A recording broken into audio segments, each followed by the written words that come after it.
ole si bai le vek ole hei rei tak nuwa ka ron lang to lawa ka ron lang vele zuaya chuanin ai zola delivery angin ka kalpuya amara chu ta rem chan na jok na wangin re e ka zo khwa tila zo kho thanga khan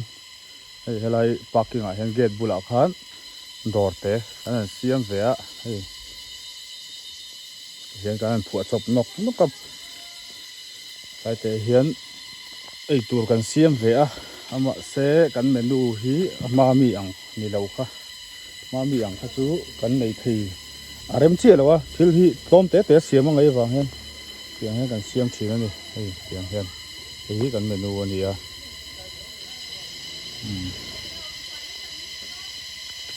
ma se hei biryani te pok kan nei ve thawa puri sabji hi chana le paratha ang chi kha ania egg roll a oma omelette a omboka boil egg oma thing pui wai kan omboka ni ti chuan ta hian kan han ti ve no a thil hau tak lo theng ber ti nga ya maro chu tourism hi an tam ve ang reng kop maya tlem chuan kan zia ve thawa eizola delivery ti ai kan zia ve le thawa chuanin tuna hian kan thlenna la rei lo biryani ta hi kan la siam zo chi lo deuh theka hei oi fry ania chuan hei chana ani chuan paratha hi kan kang top zera atui em mani enon re lama enon kalram cha ani chuan melo dor ve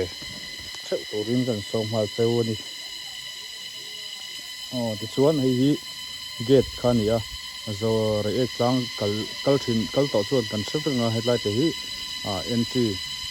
luman pek da thin kha ania headlight te a hian enon plan lu tanga he ta hian a pi ber a hen tuna chuan a pi ber hi kan le ri a chuan hei headlight te hian park thei veka amun ma hi nuama tourism helai motor pani hi zinga kan then mai nan thenga an lo da man tak me chu wang chuan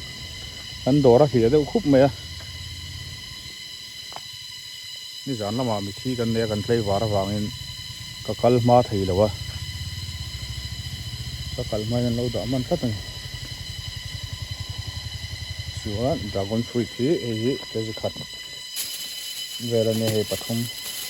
hi zaman ani boka chuan heta hian kan en zelanga hi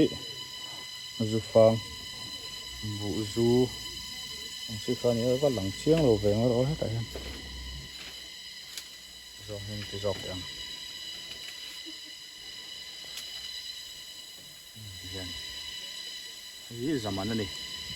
zani man ni ase ho hi chu ke mani ta ani lawa kan u te ta hanon da ania